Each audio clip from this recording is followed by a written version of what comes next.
E no Jornal Brasil Atual nós vamos conversar agora com Antônio Augusto de Queiroz, jornalista, analista, consultor político, mestre em políticas públicas e governo pela Fundação Getúlio Vargas.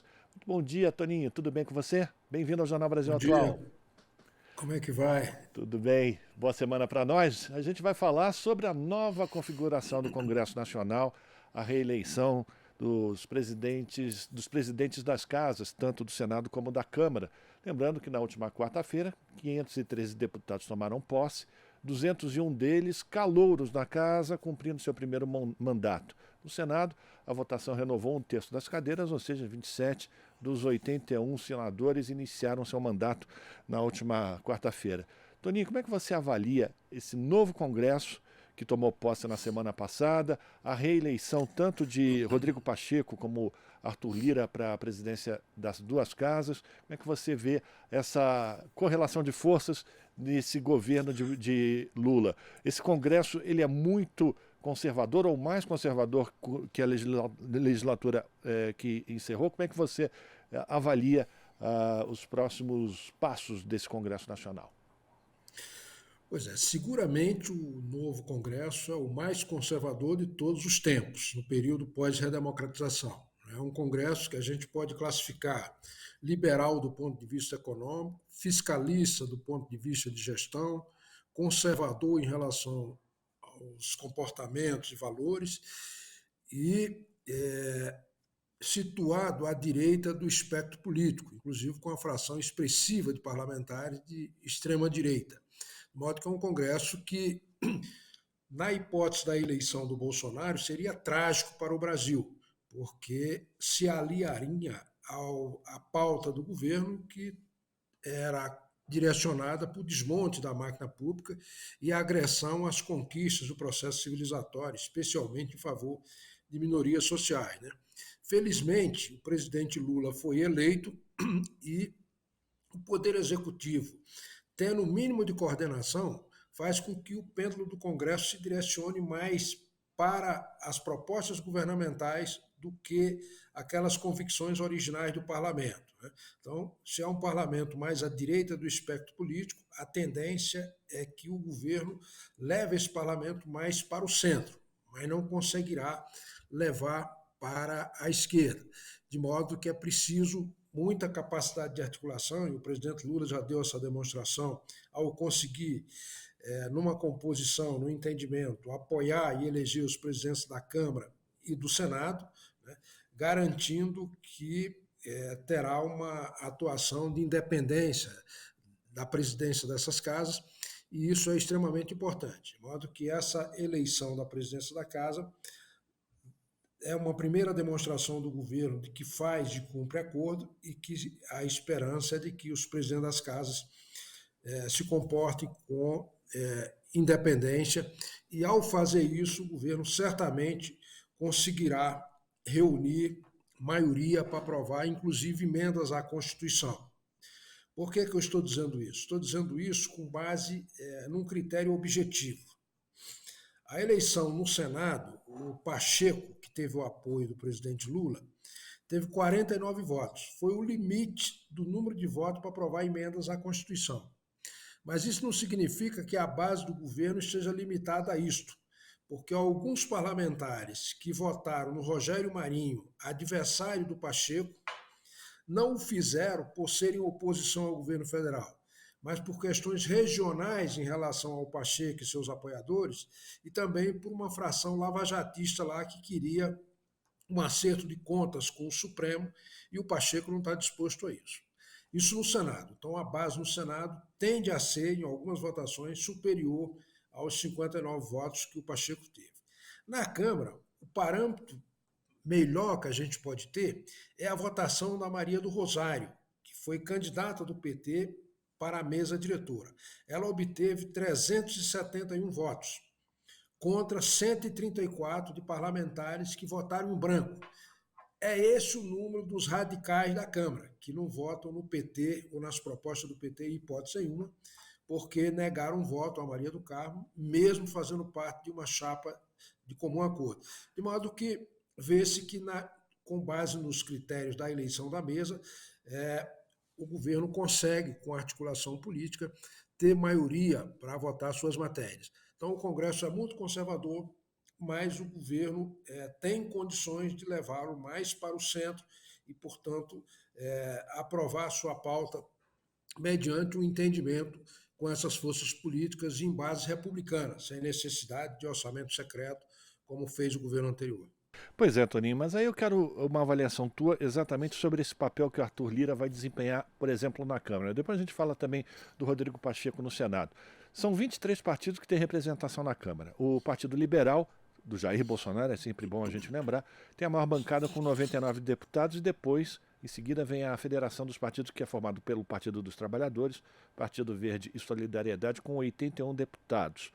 Como é que você avalia essa correlação de forças? Você já deu os primeiros sinais para a gente, como é que você está, enfim, olhando, enxergando essa relação, mas a partir da eleição dos outros cargos que são muito importantes dentro da direção da Câmara dos Deputados, essas secretarias, as vice-presidências, eu queria que você falasse também sobre a importância desses partidos nesses cargos que podem, inclusive, definir o que será ou o que não será colocado em discussão e votação pela Câmara dos Deputados. Pois é, a pauta da Câmara dos Deputados é definida pelo presidente e pelo Colégio de Líderes. O Lira, na minha avaliação, diferentemente das avaliações correntes, ele é devedor do PT. Ele conseguiu a votação mais consagradora que um presidente da casa já teve. 464 votos, 30 votos a mais do que a segunda maior, que foi do João Paulo Cunha em 2003. Isso aconteceu graças aos votos do PT. Ele só teve 5 votos brancos, né, e, portanto, teve uma maioria consagradora e é devedor do PT. Além disso, o Lira costuma cumprir os compromissos, e o primeiro deles foi de não colocar a primeira vice na mão do PL, que seria um risco. Na hipótese dele não poder presidir uma sessão, o vice-presidente da Câmara, que é quem, na maioria das vezes, preside as sessões do Congresso, na ausência do presidente do Congresso, presidente do Senado, então seria uma temeridade colocar alguém do PL, que é o principal partido adversário do presidente Lula, como vice-presidente. E ele colocou, então, alguém dos republicanos. Então já cumpriu aí o primeiro compromisso. Vai cumprir os demais, que é a distribuição nas comissões. E, então, colégio de líderes, onde o governo reúne maioria, e o presidente da casa, que tende a ter uma postura de independência, porque se não tiver, ele pode até criar dificuldade nos 2 primeiros anos do governo Lula. Mas o governo Lula tem 4 anos de mandato. E ele não poderá ser reeleito para a presidência da Câmara, pela 3ª vez.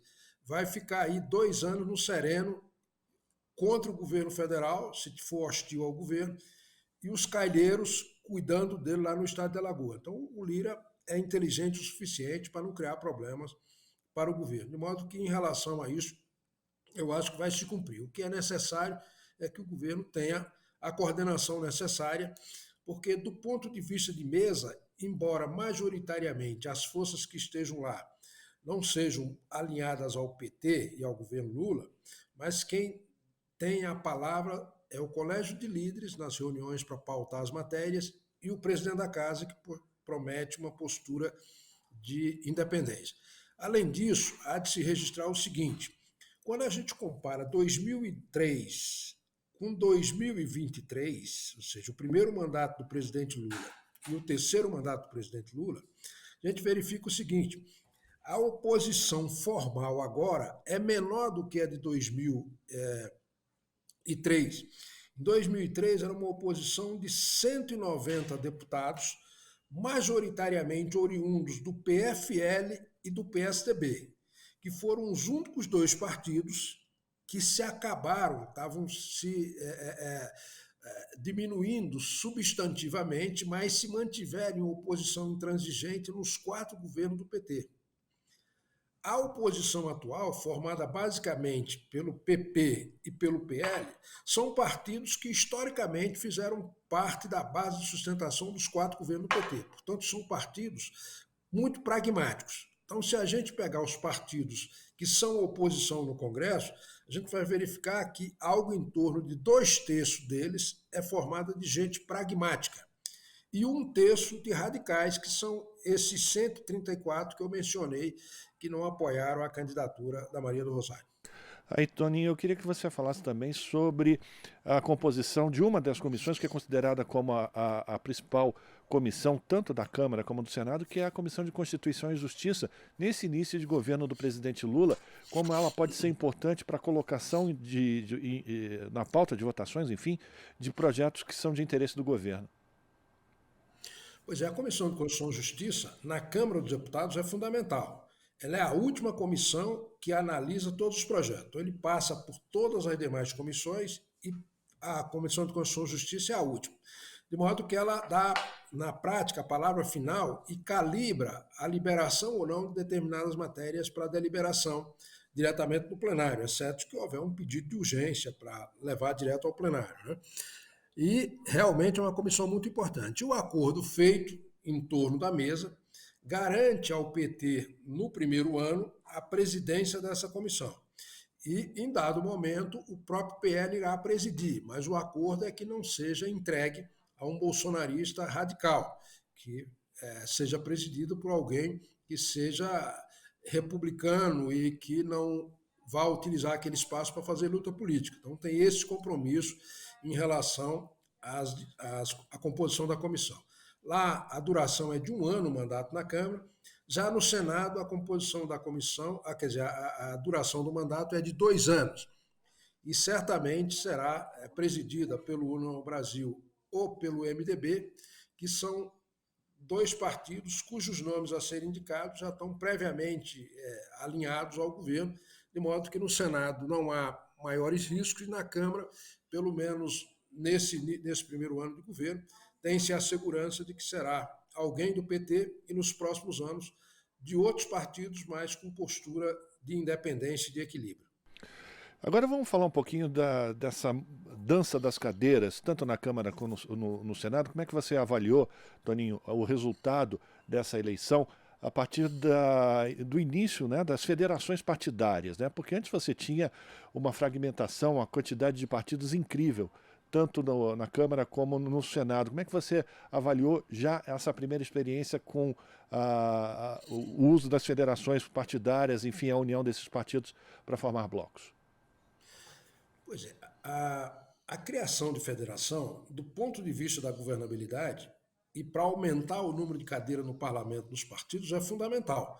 Você reduz o número de representações com as quais se precisa negociar, no caso da governabilidade, e aumenta o potencial de ocupar vagas ou converter votos em mandatos, porque quanto mais votos tiver um partido, mais chance ele tem de se beneficiar na distribuição do chamado sistema de sobras, que distribui pelo menos 50% das vagas ao parlamento, né?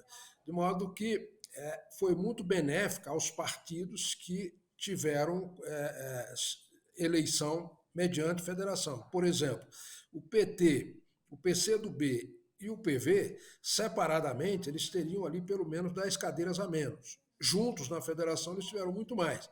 O PSB quase foi extinto nessa eleição, perdeu quase metade da bancada. Se tivesse uma federação, teria acrescentado pelo menos 1/3 em relação às vagas que ocupa atualmente, né? Então é muito benéfica desse ponto de vista. Qual é o problema da federação? É que o partido tem que se manter junto também na eleição municipal, e aí há muita disputa. Mas vários partidos, e com certeza todos aqueles que não atingiram o quociente eleitoral para eleger parlamentares e se beneficiarem do sistema de sobra, ou que não atingiram a cláusula de barreira, por uma questão de sobrevivência política, eles vão ter que se fundir com o partido pré-existente ou ingressar numa federação pré-existente, de modo que esse elemento da federação veio para ficar. Então, muitos partidos tenderão a ingressar ou a formar federações para otimizar a sua votação com vistas ao preenchimento de vagas no parlamento, de um lado, e de outro, ter maior capacidade de negociação e poder no âmbito das casas legislativas. Toninho, para a gente falar agora do Senado, a gente tem a eleição do Rodrigo Pacheco, como você lembrou, 49 votos, mas no Senado a eleição do presidente da Casa foi também alvo de uma grande concentração de força dos partidos conservadores, principalmente aqueles ligados ao bolsonarismo, na tentativa de eleger o candidato simpático a causa bolsonarista. Como é que você avalia essa relação de forças com essa derrota dos bolsonaristas na eleição para a Câmara, para a Casa com o Rodrigo Pacheco? Como é que você vê os próximos movimentos dessa ala mais radical, mais extremista? Pois é, o problema é o seguinte: de fato, lá no Senado tem um grupo de parlamentares, de senadores eleitos pelo PL e por partidos que circundam o PL, que eram da base raiz do Bolsonaro, bastante significativo. Eles não chegam a ter número suficiente para propor uma CPI, mas com apoio de independentes pode chegar a isso. Agora, essa eleição definitivamente não reflete a correlação de forças real no parlamento. A direita extremada não tem 32 votos no Senado Federal. Isso aí com certeza absoluta. O que houve é que mesmo gente do partido do presidente da Câmara, dos presidentes do Senado, por discordar especialmente do Alcolumbre, que é uma espécie de padrinho do Pacheco, não votou no Pacheco. Eu cito dois exemplos: o senador Nelsinho Trade e o senador Lucas Barreto. Esses dois deixaram de votar no Pacheco por conta da relação de rejeição a um dos apoiadores do Pacheco.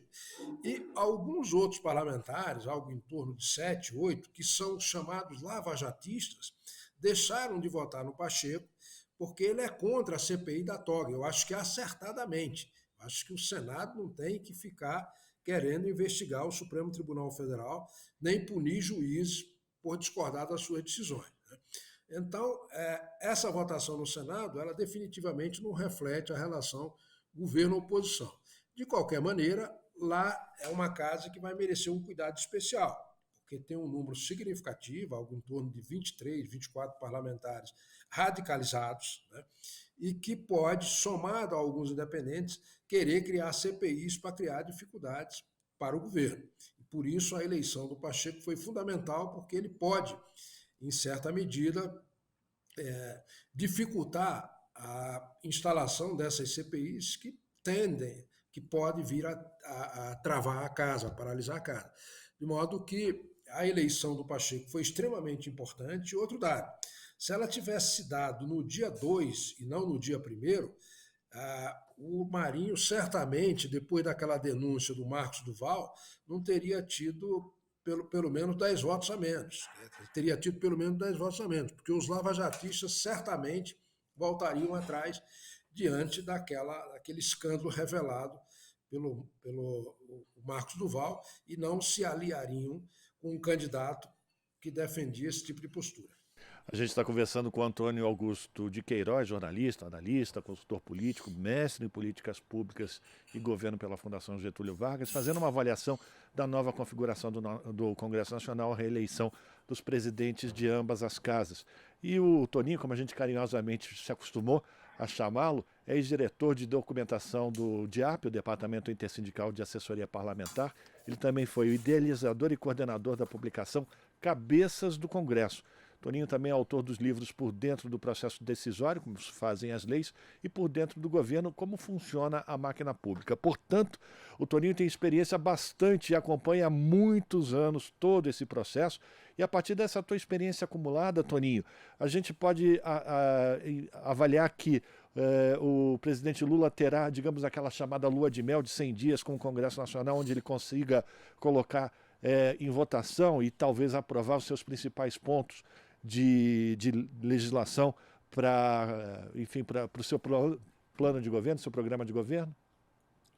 Pois é, o presidente Lula tem absoluta convicção de que foi eleito numa eleição muito apertada, com diferença em torno de 1% em relação ao seu adversário, que tem uma oposição que é consistente, embora não tenha sozinha capacidade de impedir a aprovação de emenda à Constituição, nem mesmo de criar CPI nas duas casas, mas o fato é que o Congresso tem uma composição muito conservadora do ponto de vista dos valores e muito liberal e fiscalista do ponto de vista econômico e de gestão. De modo que é preciso também calibragem nas propostas. Por exemplo, o governo não teria voto suficiente para simplesmente revogar o teto de gasto ou revogar a reforma trabalhista, né?